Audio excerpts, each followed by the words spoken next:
for you where it's like, oh my God, this might be real?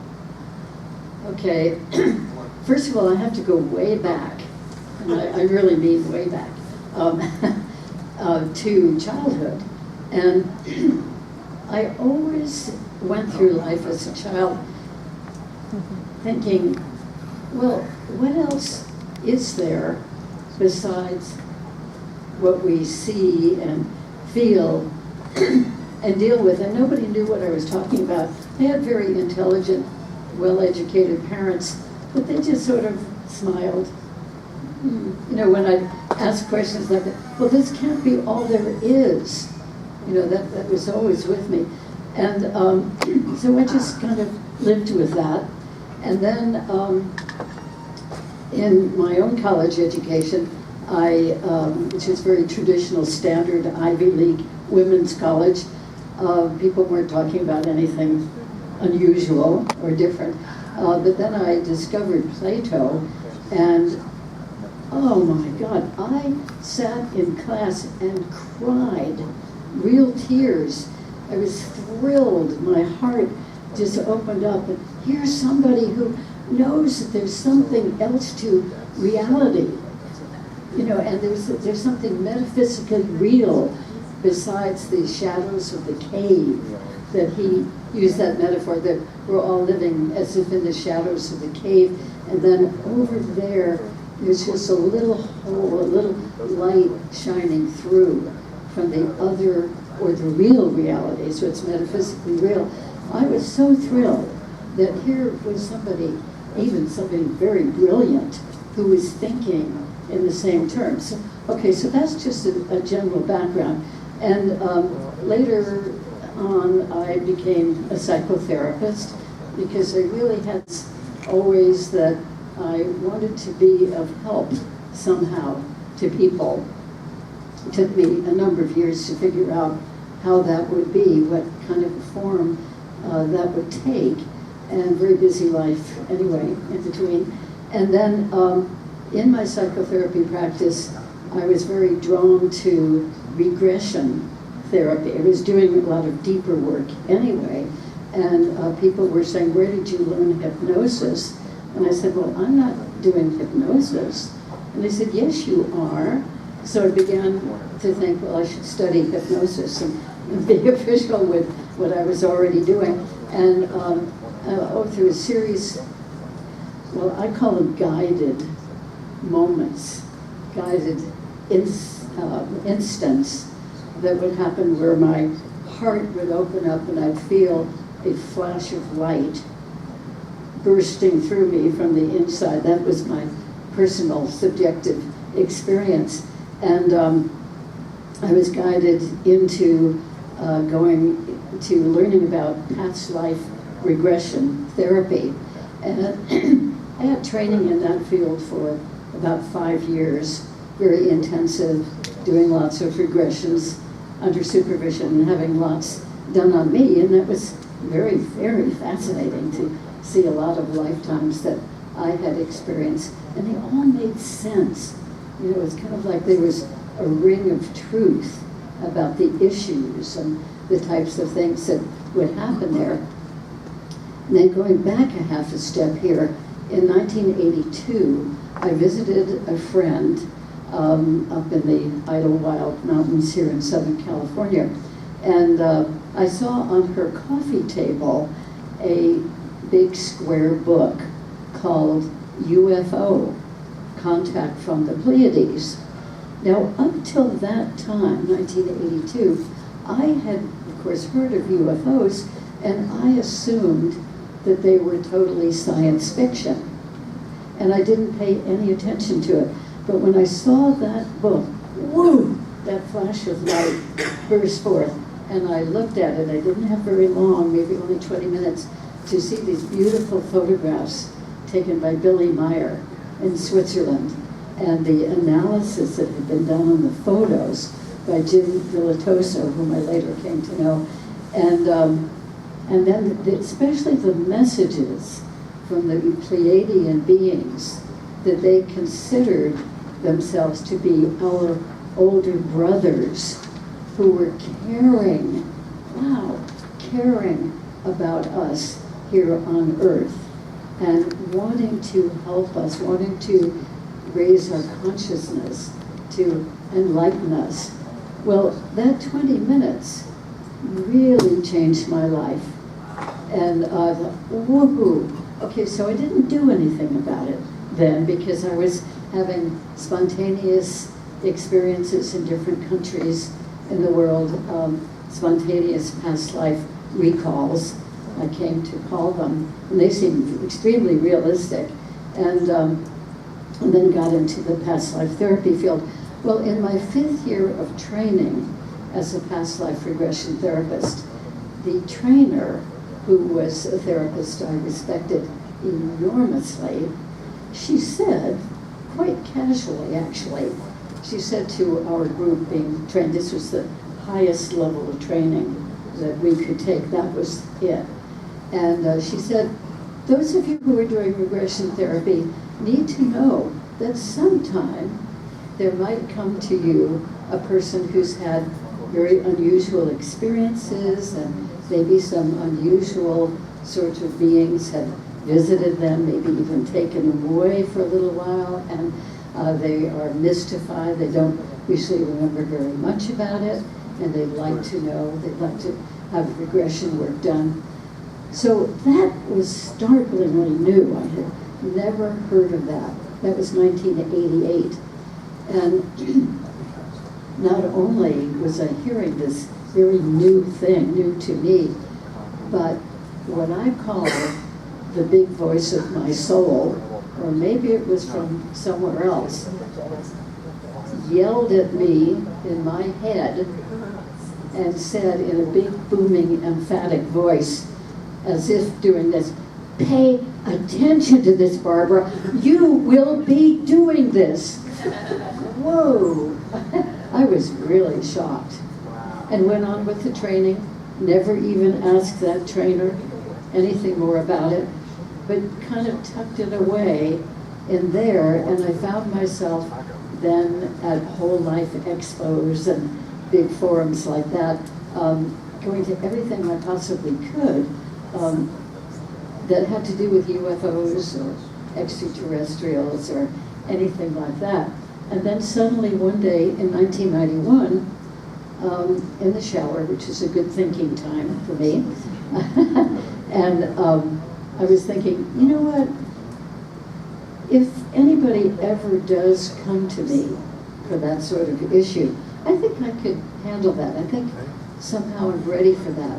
Well, as life has it, and I'm sure you all have experiences like this, 2 hours later, from having decided that on my own, 2 hours later, I was at a metaphysical bookstore, and the woman behind the counter said, "Oh, don't you do regression work?" And I said, "Yes." And she said, "Well, I would appreciate it if you would work with my 21-year-old daughter, who is totally traumatized, terrified to go to sleep at night because these unusual beings are coming in and taking her away, and she just cannot deal with it. So she's doing everything she can to stay awake at night so that that won't happen." And she dropped out of college, she dropped out of her part-time job, so it was really a sad situation. And I thought, oh, okay, I'll do it. And that young woman came, and for only 6 sessions, we did at least 6 regressions, and she found out all kinds of details, and so did I. It was a huge learning experience for me about these different kinds of beings who came and either took her away or then and there in her bed did healing processes on her and all kinds of different activities. She even had a hybrid child because of them. And after 6 sessions, I was the most amazed person in the world and grateful that she came in smiling one day, and she said, "You know what? I've concluded that I am privileged. I am honored to be having these experiences. I was thinking, what? Oh, wonderful. I never would have expected that. And so she felt she was completely through with her fear. She would welcome any other experiences because of what we found out in the regressions, even though those were very peculiar things and sometimes involved some invasive physical aspects, sometimes didn't. So that was my beginning. Yeah, yeah.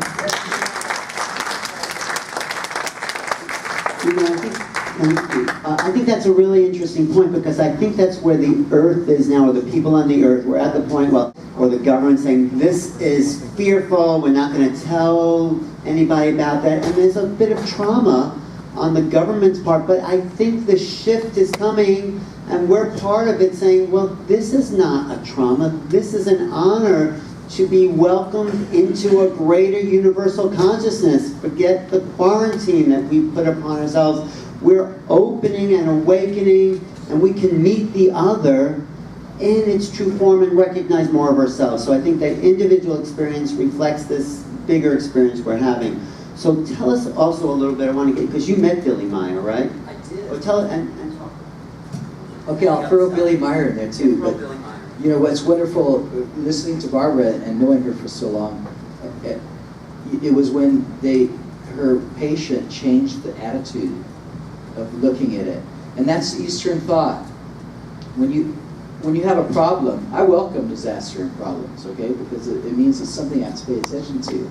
And when you change the way you look at it, when you change your attitude, you can change any situation. And that's the major secret. And it starts with us. You ask how to break the paradigm and how to fight? Yes. Don't fight, okay? I'm a fighter. I'm a martial artist. I'm a mixed martial artist with many different places close to here.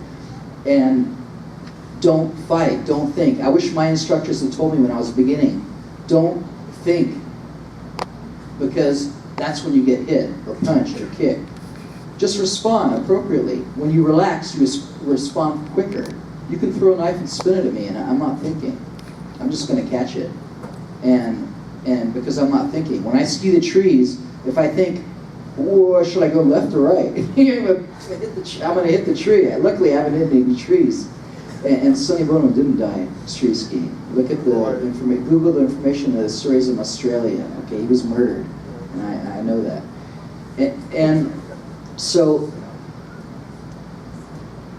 we live in the. When you change your attitude, you change the whole situation. That was my major point. Thank you, Barbara, for bringing that. That was awesome. It was a flashpoint, because we live in the free will universe.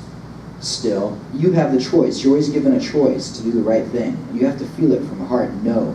Don't be scared when you're jumped. Be aware. When they jump you in the alley, they want you to get flustered and drop your stuff and get. No, look them in the eyes, slap them, finger jab them, knee them. You know, take your keys. You can do many things. You know, and so go with the flow is what I'm saying. Quiet your mind. Go with the flow. You have everything you need. You'll be given a choice, and you'll make it. You'll make the right decision. You can get out of anything. So I like what Susan says, spend your time and get grounded. Take your shoes off, put your feet on the earth. We have to get connected. When I kiss a tree, I French kiss it. I put my tongue in, make it wet. And I touch the tree with my wet tongue to create a connection. Because I'm getting grounded and my feet are bare in the sand to get grounded to the earth. You can buy copper plates and hook them up with wires crossways and hook up yourself bioelectrically to get grounded. These are tools you have to use because you're an electric body with polarity. Learn about yourself, the polarity. This is how you deal with everything. You know, manipulating the systems to work for you. Manipulating the educational system. You realize what Andrew was saying. You're going in, they're not giving you what you want to know. And like Michael too, you know, you go into the university academy, they don't want you to. They want to spew their shit, okay? No. You use it, twist it for yourself. My grandfather was head of education. Everybody on both sides of my family teacher at one time. And they forced me as a kid to do adult jobs. And I was shining my grandparents' shoes and doing adult jobs, hiring people. You know, 7 years old. And so you have to manipulate the system to work for you and go with the flow and break the paradigm. But the major point is don't fight and to go with the flow. And I wanted to make another point that I wanted to say, I forgot where I wrote it, but it's getting grounded, manipulating the systems, free will, universe, and changing the attitude. Oh, that's right. Your question. Back to the question. No, Billy Meier is the extra bonus point. To answer your question, what point did I reach my awakening? Okay, it was when I was a kid. You know, when I was watching the Idiot Box, like my grandfather called it. You know, I was watching TV, my favorite Martian, and I was a kid. And the uncle was teaching the kid about Martian history because he had a test in school. He says, that's not the way it happened. He said, this is what really happened. He told him the real story, the Martian history, and he went to school in class, and he got an F. He failed the test. He got back, got mad at his uncle. See, and see, I realized, I said, it's not the way. Everything isn't the way. What they're teaching us is not the way. You have to be, I knew it was different as a kid because I was going there, and I knew who was on the moon, and they weren't talking about it. And why aren't they sharing this information with us? Well, because they have a message. There's a common theme of love and compassion. And if once you realize where you are, you know, so let's go to Billy Meier, okay? Because I'm very lucky. That's the subtitle of my book. I can't give the title away because it's too great, and I don't want it stolen.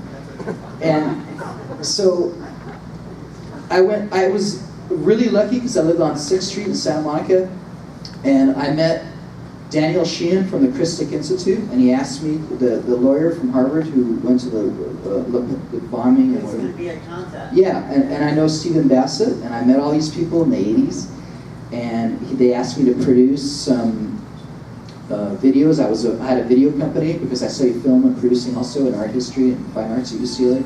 So I was producing the best Pilates video, Corolla Shares, is my video, and it's a classic now. I made it in '89.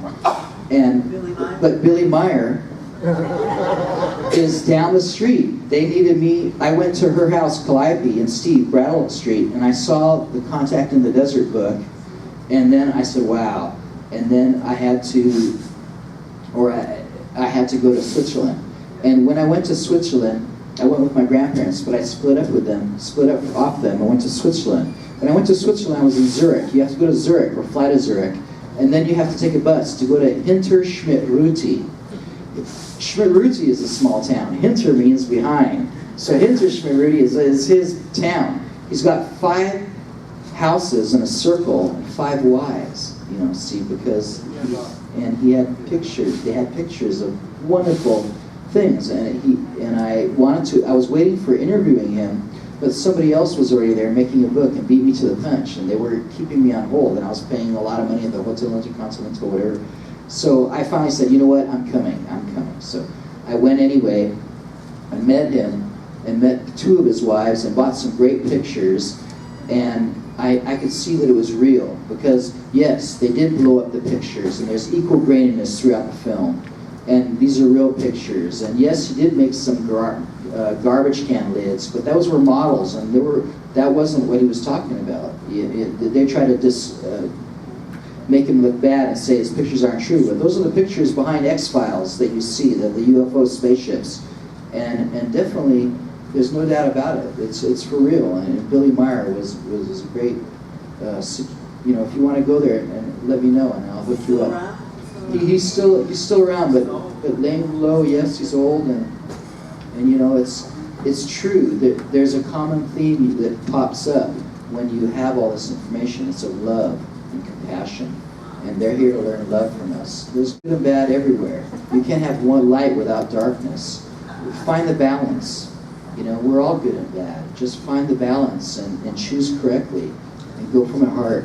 So answer your question. I'm going to get some. Yes? Yeah. I'm stuck here.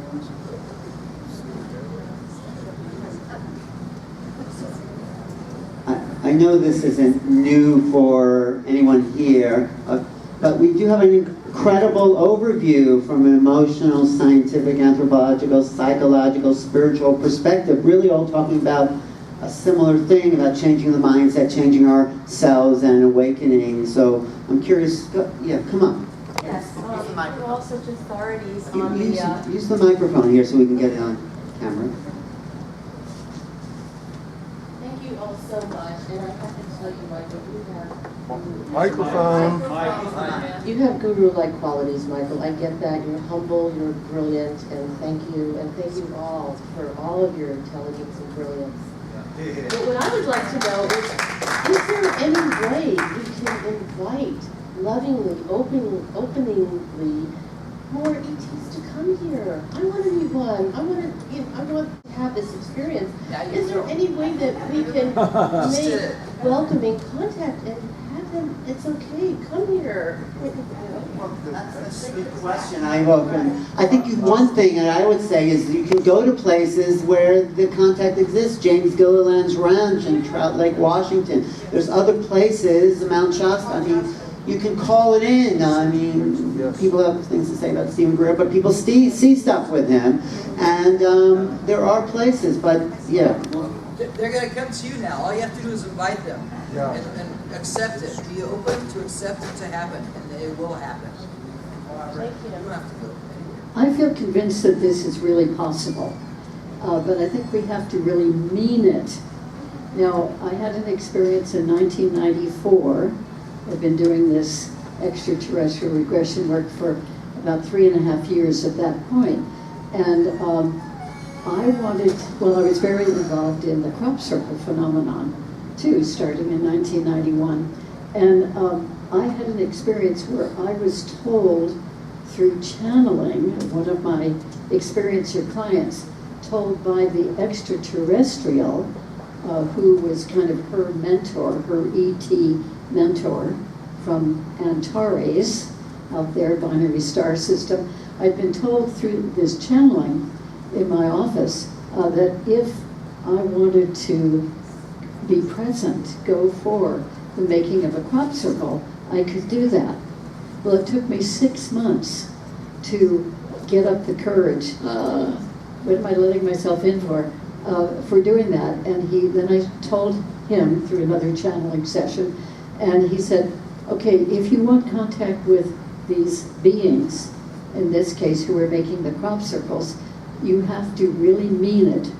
You have to know that you're willing to take the risk for whatever that would involve.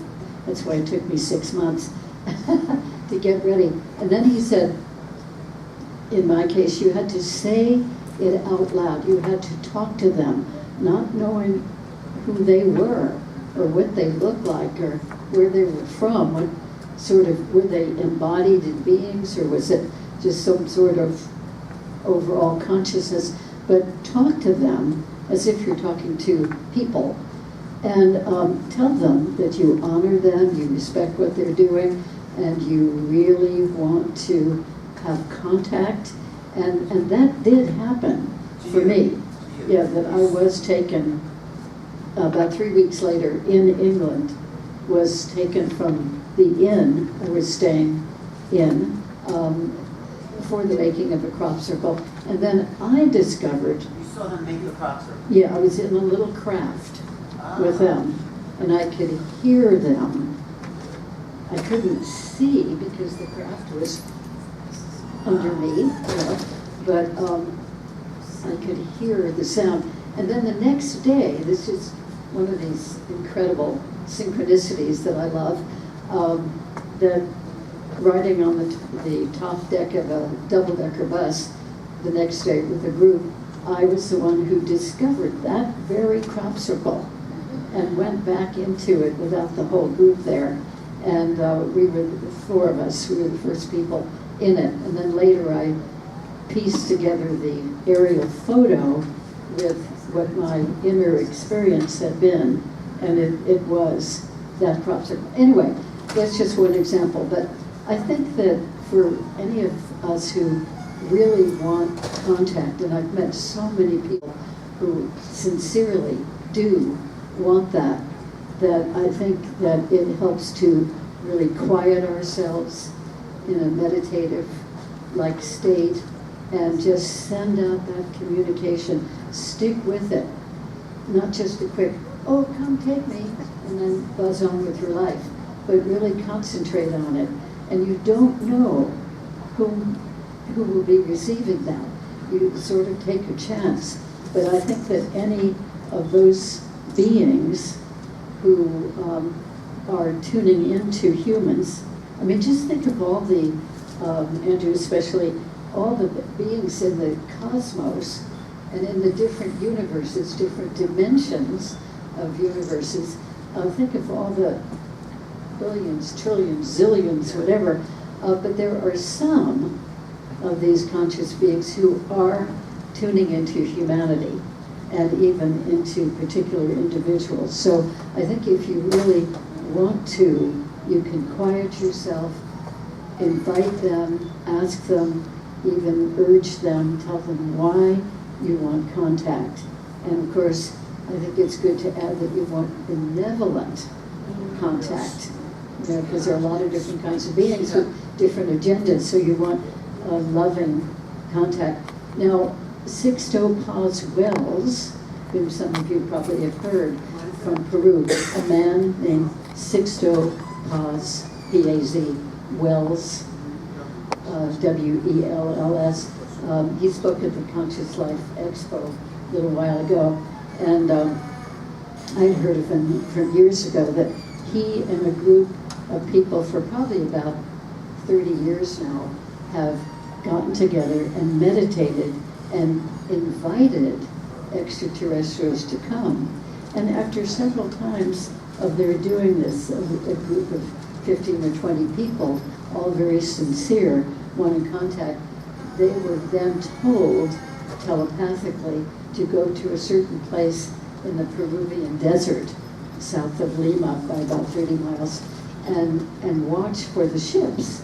So they did this as a group, and they would see the lights come and the actual crafts come and land. And make a long story short, he and they have had years and years worth of contact with these benevolent extraterrestrials, and they have taught this group that it is consciousness that really brings this about, because everything is consciousness anyway. So they practice regularly meditating and inviting more contact, and they hear these messages. Some of them hear it more than others hear it, and then they go out and have benevolent, wonderful contacts. I think that's possible for all of us. That's the lesson. Well, let's see if anyone else, Susan, you want to talk about qualities and contact? Just to add something different than what Barbara said, because you covered it. So what is it that I can share? You know, for me, it's a little bit different in the sense of that, you know, I seem to be, you know, a bridge. I'll say that I seem to be a bridge.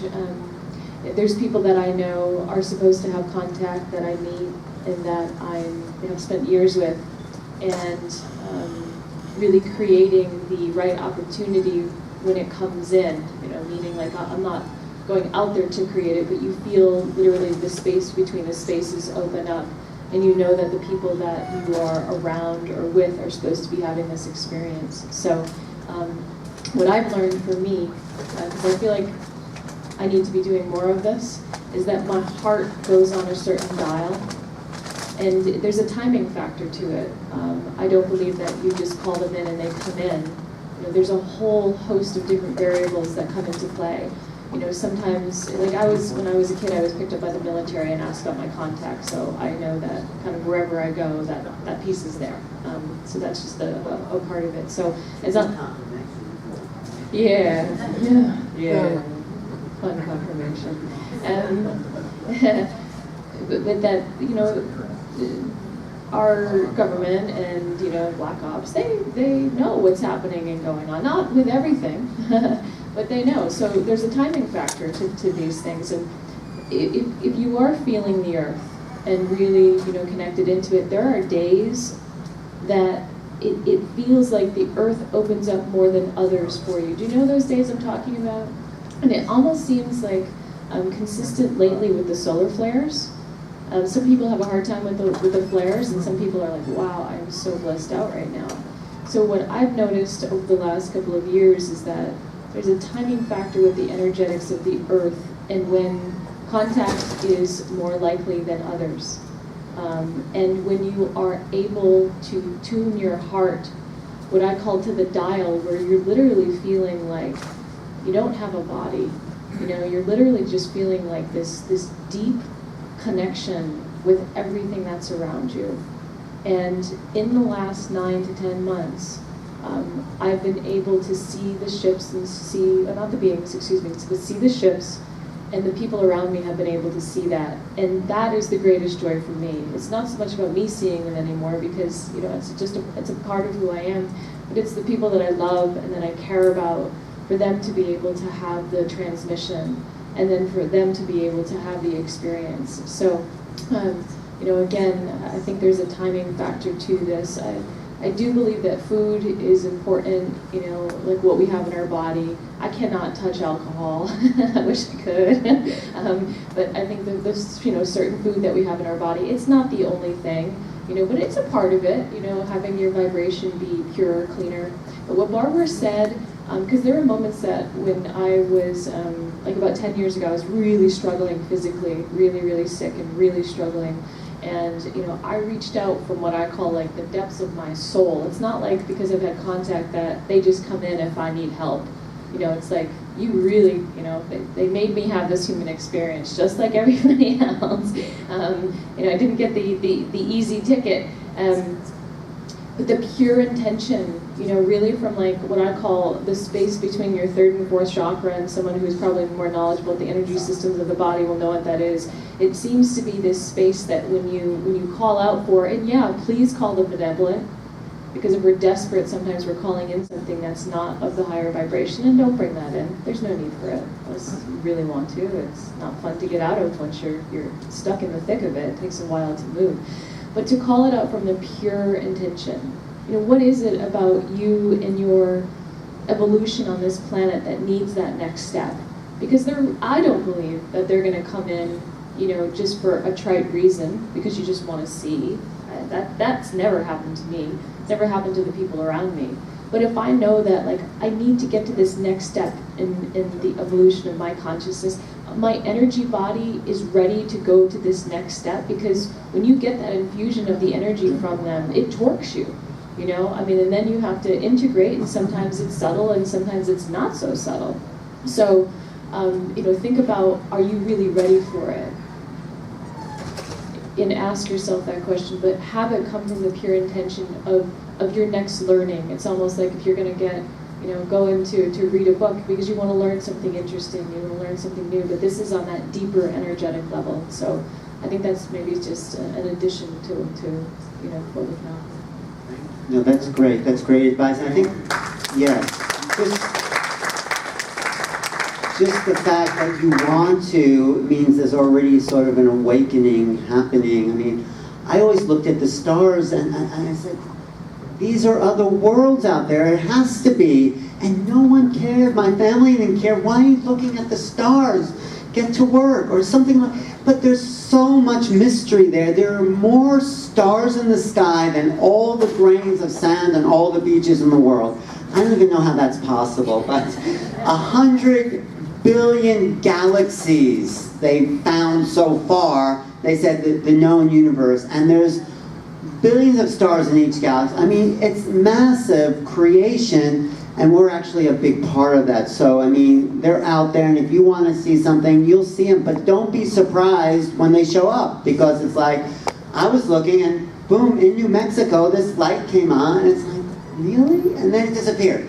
And it's like, yep, and then they came back again just as I was doubting, and boom, gone. So, it takes this shift in consciousness to really start to integrate the phenomena, and then, like, of course.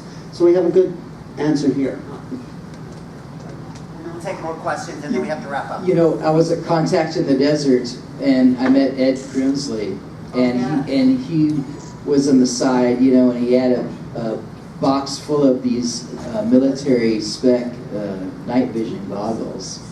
And everybody's laying on their back looking at the sky.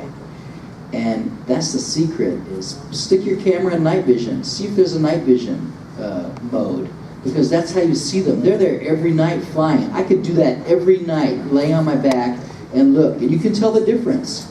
You know, the satellites are going straight, the airplanes are flashing. But then the UFOs, you see the lights going, and then they turn right angles in the air, or there's a pattern. You know, it's so amazing. And you can connect with them just with your mind as you're seeing them. They know, they feel you. You're connected. They answer the laser lights. They do. They power up and the orbs. So it's definitely just waking. Pardon me? Oh yes. I wanted to say something else, but it'll come to me later. But that was the basic one. Yeah. We have to wrap up. But night vision glasses do amplify the light, and you see more stars, and you see these other things that you don't see with naked eye. Let me get there, and then you. Okay. Thank you, Eric, for bringing this up about night vision. Just briefly, I want to tell the whole audience here, I run the San Diego UFO Society. I've been a member for 27 years. We're the longest running UFO organization in San Diego. I took it over about 10 years ago. So the problem is, I am so happy that you have put this together, Saeed. He put this together to bring about the spiritual aspect of this, where I have placed this as a coin. You can't just see one side of the coin and give just the nuts and bolts of the technology, or how they get here, or they exist or not, and what is the type of propulsion system. We're beyond that. And what we are now at the state that everybody now is including within this type of an event, the awakening of the consciousness, the shifting of the planet into the higher evolutionary state. And we have to be one with planet Earth. We are evolving together. So within the UFO Society, I've been doing this all my life, saying both sides of the coin, the spiritual and the nuts and bolts. So the UFO Society is the nuts and bolts, where we have speakers on the scientific level with experiencers, contactees, abductees of all sorts. But I bring the other side of the coin. You cannot just have one and omit the other. And what I have found in the San Diego UFO Society area in San Diego, I've been bombarded by a lot of negativity by other organizations. There are UFO organizations because I'm placing the second part of the coin. I'm expressing the second part of the coin, because within this world and other worlds, it's free will. And we have to deal with both aspects, the benevolent and the malevolent side. Humans here on Earth, we're all extraterrestrial, as you have said. And I have been saying that for over 30 years. We cannot judge anyone. We cannot judge any religion, because we have all been part of that culture. We have all experienced those religions. We are really a collective one. So within me, I'm so happy that this is being brought about. This is the second face of the coin. My husband in San Diego Society is running the night vision. It's called Legions of Light UFO Skywatches. So we invested in buying some of the equipment to bring those that really need to see to believe. There you go. You need to see to believe. Now for those that don't need to see to believe, you're beyond the third frequency. You're into the fourth and fifth already. Already, you have moved on. You don't need that proof. It's inside of you. You don't have to question. But for those that do, we're there available to show you the proof. For those that don't, we are running the UFO Society for the scientific part of it, and we have the Stargate 2012. It's another organization, and that's the other side of the coin, the spiritual. And you do and you will have paranormal activities and messages, because it's been a vortex that's been created there. What's the website for your organization? We have the cards with all the information.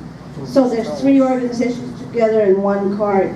But it's available for everybody on the scale if you believe or if you don't believe or if you need proof or if you don't need proof. What's your name? Alma. Atma, and my husband William. Thank you. Thank you. Great. I'm glad you're out there doing this because, as we've been saying, it is 2 sides now. It's not just the hardcore. It's how do we integrate this into consciousness and evolve humanity to meet these beings. They've met us, but how do we meet them? So, wowza. The 3 S's, scientific, spiritual, and sighting. What? 3 S's, scientific, Spiritual, and sightings. scientific, spiritual, and the sightings.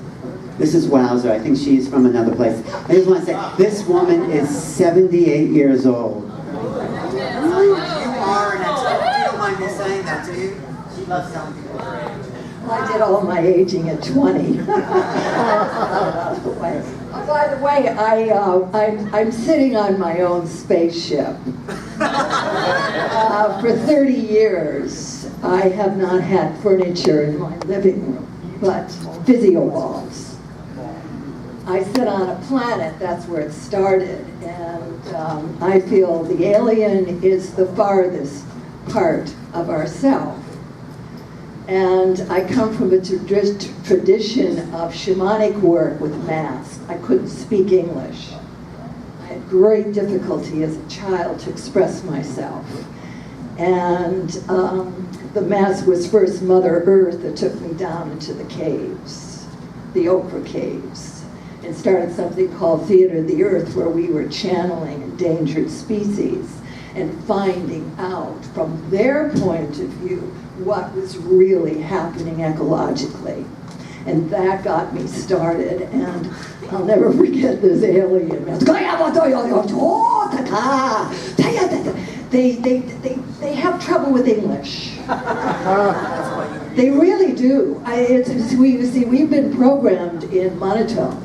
I love you, I hate you, see you later, the house is burning. No, seriously. And the pre-verbal languages. At first it is the mother of the world. And beaming, we can beam the tonalities. I mean, way out to the stratosphere and hear everything is humming. So I'm just developing a new ageless vitality, ageless body language. Our body language is obsolete. Wow. That's why we're aging. Yeah.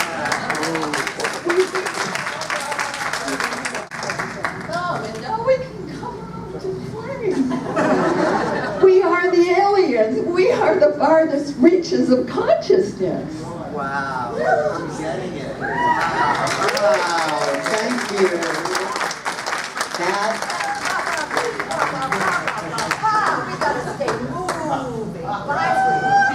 Wow, wowza. Wowza is her name. That is a transformation. That's our next phase of evolution. I think we should wrap it. Oh, yeah, one quick, come up, yeah.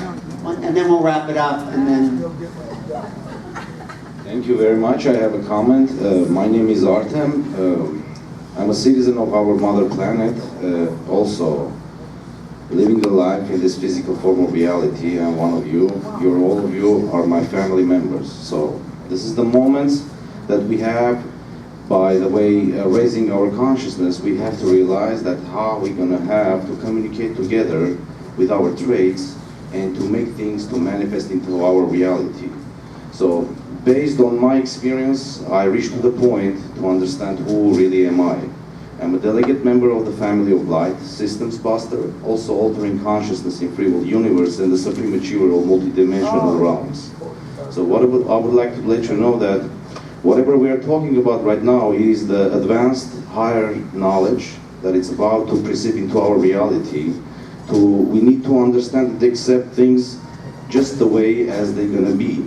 Just go simple with your logic mind to the lifetime that you pass through. Look at the movies. The fantasy movies will gonna manifest holographically in front of you. Everything in the advanced way that we all realize. So we have to be highly knowledgeable enough to prepare ourselves to accept this old beauty. And it is coming only for the good. Whatever it ends, it's the new beginning. So there we are. And there is much more that this is about the time to wake up everybody. I am one of those. I wake up myself, and I'm going to wake up the many. Thank you very much. Thank you. Thank you. Yeah, you know, that's a really good point, that this is the beginning. We're just touching the realm of these other realities and these other beings and this whole new phase of humanity. We're coming into, I believe, the blossoming of humanity as we make greater interactions, as we ignite more of our brain, as we evolve more compassion and feeling, as we take care of the earth. Something new is emerging. We're becoming a new species because of this. And this panel really represents those elements in us that are evolving. So I've been very honored to be part of this, and we'll just talk. Any last, did you have a comment? You look like you wanted to say something. Yeah, so me and a lot of other people that are connected have been more concerned that a majority of the physical aliens that are out there, the ones that are contacting the ones that are here on the planet and have been for a long time, aren't really that good and wanting the best for us. That, yeah, at best they're neutral, not trying to hurt us and take over, but they're not necessarily of the light.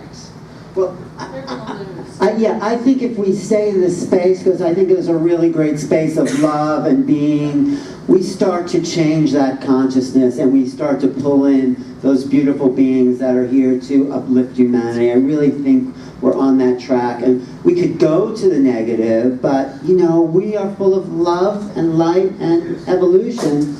And I think that heart open space does make a difference, because we're bringing in joy, and that's power, and that's how I see it. So let's just wrap it up and see where we're at and introduce ourselves. Oops. It's okay. You want to take this one?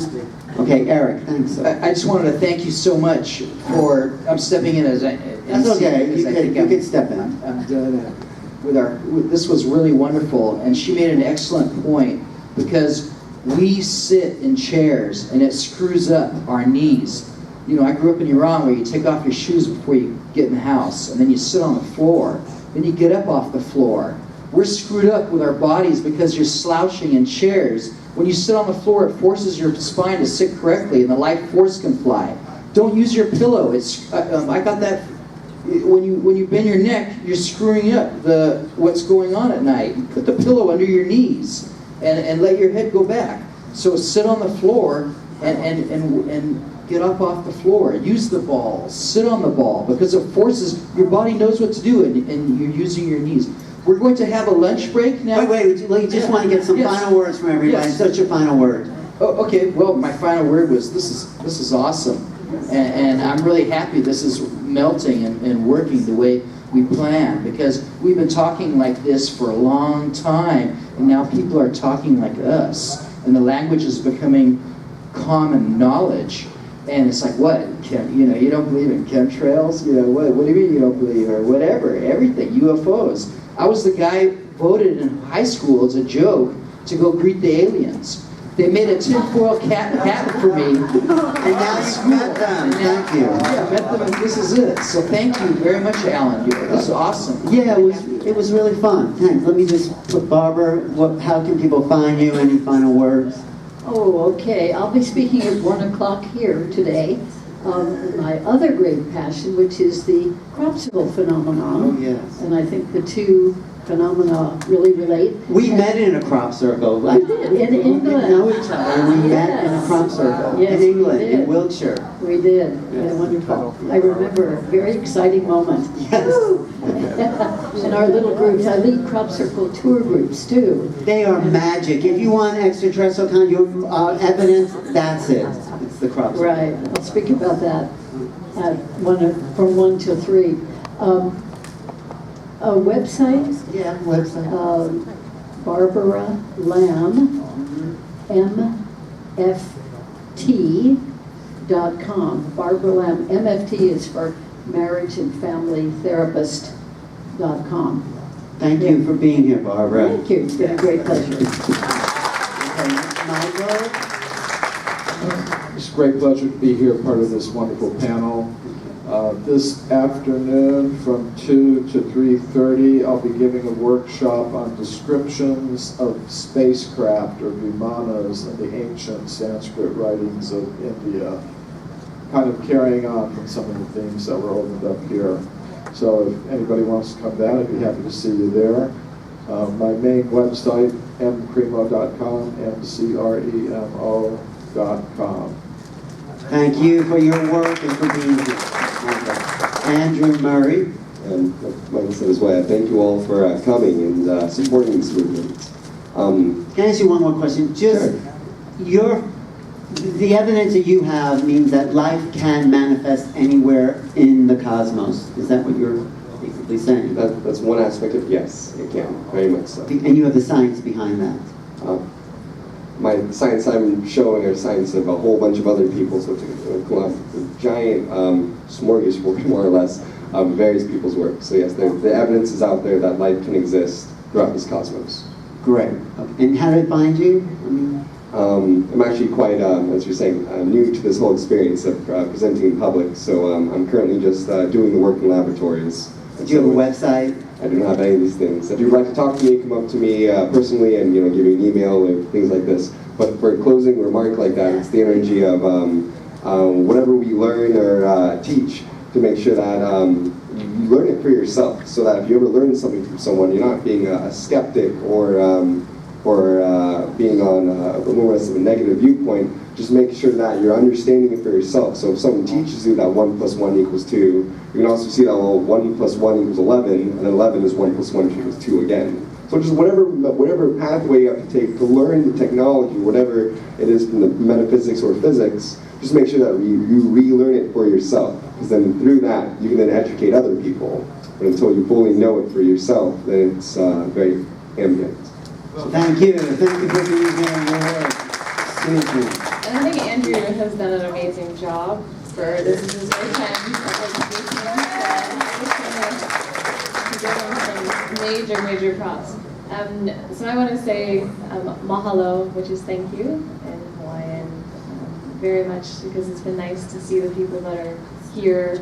I was at the Conscious Life Expo, and I have to say that the energy that's here, it's very different. I feel like the people that have shown up are actually really wanting to make a difference in a bigger way. Like there's just a different level of realness that's here, and it's not nearly as big, folks. It's not nearly as organized. However, you know what? The energy that's here is much different and much realer. So I just wanted to make that acknowledgement. Last thing that I want to share is that, how do we get there? I see two real pivotal things at this point, and it's honoring the feminine that's in each of us, both men and women. And I get taught a lot of lessons still living on Kauai. One was I got into a pretty bad bike accident a couple of weeks ago, and my kind of assertive, aggressive, I was going wild on my mountain bike. And the universe knocks you, and I was like, well, what thought was going on in those couple of minutes and during that point that led up to it?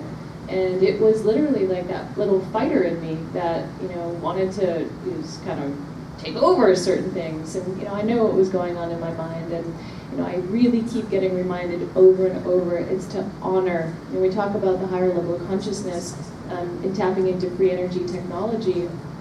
There's a balance out there in the universe with this etheric energy, and it is the male and feminine energy in balance. And our planet has been, under a lockhold for a long period of time with a very male-dominated, heavy male energy. And that's got to shift. So by honoring that within us, both men and women, this is how we get there, and this is how we have more resonance with one another. The last thing that I'll say is follow the positive timeline. See those possibilities and drive towards it. Don't focus so much on the old paradigm. Focus on the new. Focus on the new. Focus on the new. There's new educational programs that are on the horizon, and we're a part of them with the Resonance Academy, giving new science to people, which is really amazing. There's new schools that are emerging. Free is an amazing program. There'll be new schools that are emerging for kids that are connected with the cosmos. So, this stuff is happening and it's on the horizon. So focus on the positive, because it's a hell of a lot more fun than the other. Thank you, Susan Kornacki. I'm Alan Steinfeld, and my website's Newrealities.com, and this is a subject I've been passionate about, well, since I was a child, but at least the last 25 years. So I'll be hosting one of the MCs as Contact in the Desert that's coming up May 29th to the 31st. And last year we had 2,000 people coming together to present ourselves as a force on this planet that we want to know the truth, this is real, and we are in the process of our evolution. This is the most exciting time on the planet, and this is the most exciting question of our time. And the question's been answered. We're not alone. We're here to make a difference. We're here to evolve our consciousness and welcome the rest of humanity onto the planet with us. So it's been a great honor for me to be a part of this. I welcome everyone to come to Contact in the Desert with Linda Moulton Howe and Eric Von Donigan, the guy who started it all, and Jim Mars, Danny Sheehan, who defended John Mack at Harvard, one of the great, and another great researcher, Grant Cameron, will be there. Stanton Friedman, who started the whole Roswell thing by saying, I think something happened in Roswell in 1947. He was the first to say that. So this is going to be a great gathering. Edgar Mitchell, Michael Tellinger, but this has also been a great gathering. Thank you all for gathering here, and we'll see you at Contact. Thank you.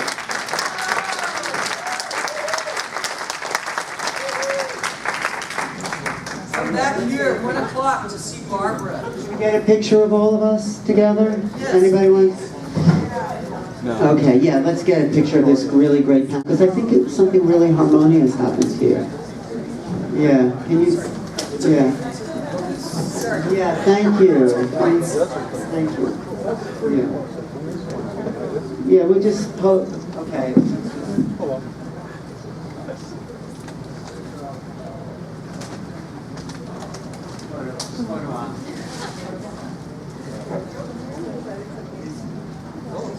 Thank you. It's really been fun to bring everyone together.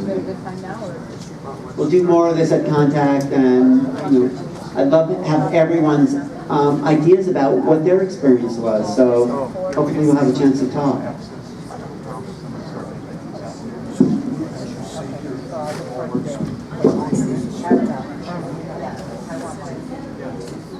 Really